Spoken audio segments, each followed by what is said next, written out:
नेपाळ झाला ना तर पहिला टार्गेट तुम्ही होणार आहे, पण तुम्हाला मी आता सांगतोय, लक्षात घ्या.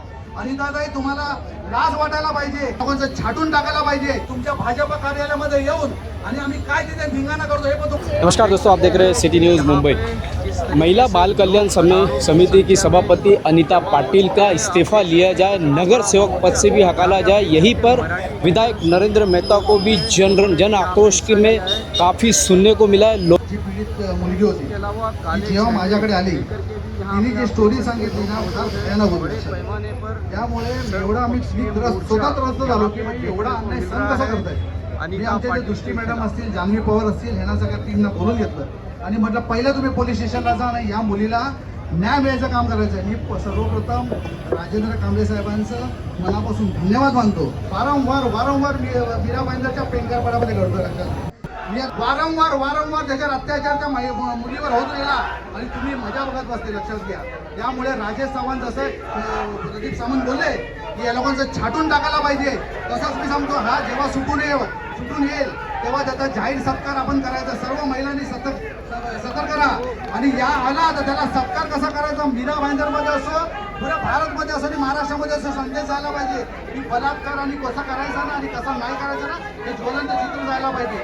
या लोकांना लग्न अवस्थेमध्ये फिरवणं गरजेचं, लक्षात घ्या. आणि दादा तुम्हाला लाज वाटायला पाहिजे की एवढ्या तुमची रेकॉर्डिंग फिरते, तुम्ही त्या ठिकाणी मध्ये कबूल करताय की या ठिकाणी माझ्या भावाने अत्याचार केलाय, तरी पण तुम्ही लपून ठेवलात. म्हणजे गुन्हेगार म्हणून तुमचं नाव व्हायला पाहिजे असं मी राजेंद्र कांबळे साहेब या ठिकाणी असतील त्यांना मी सांगतो, आरोपी म्हणून त्यांचं नाव घ्या. या ठिकाणी जेव्हा महासभा होईल त्या ठिकाणी तिने पायरी चढू नये मीरा भाईंदरची, लक्षात घ्या. तिला त्या ठिकाणी राहायचा अधिकार नाहीये, लक्षात घ्या. तिच्या बोर्डावर पण काळा फासण्यात यावं, लक्षात घ्या. मीरा भाईंदरच्या शिडी चढू नये.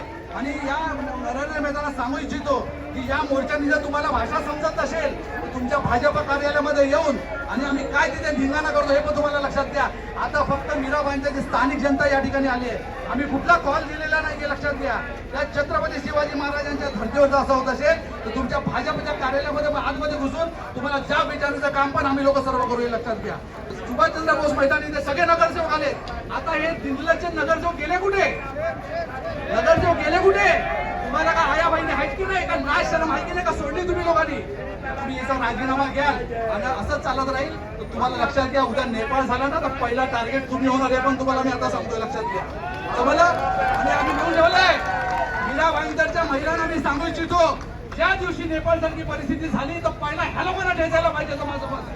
त्यामुळे महिला भाईंदरची नगरपालिकेची पायरी चढायला पाहिजे, लक्षात